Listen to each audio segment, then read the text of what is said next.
Even the great mounds slumped back towards the earth, seemingly taking their secrets with them.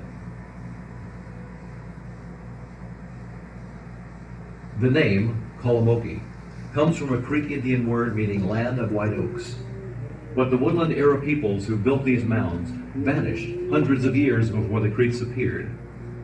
The Creeks, like other southeastern Indians today, are known as historic cultures, since they are descendants of peoples who banded together after European contact. We know a lot about historic Indians and their immediate predecessors, the Mississippians, through the writings of early Spanish explorers. Kolomoki Mounds Archaeological Area. You are at the edge of one of the largest and most important mound groups in the southern United States. Most of these complex or mounds was constructed about AD 200 to 600. Archaeologists call this period the Middle Woodland period, and the particular time the Swift Creek, because the pottery types found here are similar to those found at the Swift Creek site in central Georgia. This is the funeral ceremonies of a Kolomoki chief priest. I give you a tour, a closer look during ancient times. So how we look. Mortuary practices. So these are the people. Oh my. Scary wolf. Oh my God. Oh my God. Interpreted as a monument to a single high-status individual, basically a chief. It seems more likely that many of these were honored relatives that were brought to the mound during important ceremonies at certain times of the year. Certainly the placement of the pottery cache on the east side of Mound D, the direction of the rising sun, speaks to an emphasis in these ceremonies on spiritual renewal.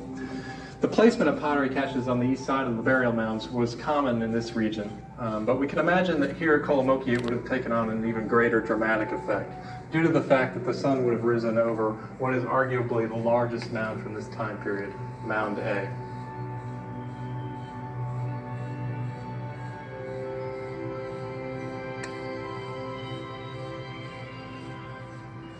The immense size of Mound A has confounded attempts at archaeological excavation.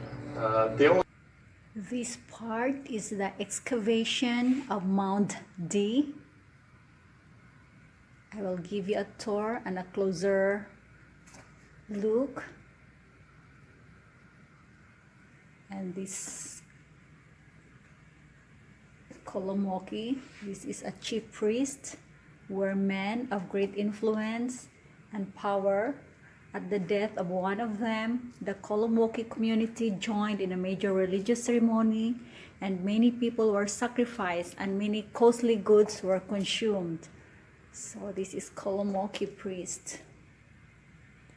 We're hoping to get a better understanding of why these changes were taking place with some additional excavations here at Kolomoki. And we're focusing on one of the late woodland occupation areas here to the south of Mound A, just above the springhead.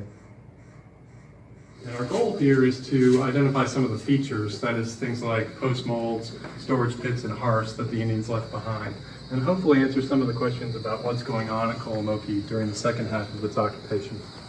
We're seeing a different pattern here than we saw on the earlier phase occupation areas. First, there are a lot more of these storage pits. Much of what we know about the Kolomoki comes from the study of their pottery, clay from nearby springs was shaped by coiling, then smoothed and decorated. The Kolomoki complicated stamp pottery incorporated ideas from the Weedin Island style. These vessels were flat-based rim forms stamped near the tops. Oh my. During ancient times. So I give you a tour, and these and those. Oh, okay, that'll work. After I look at him. I knew she was looking here.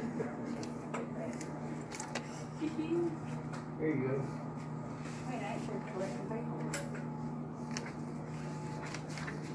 What?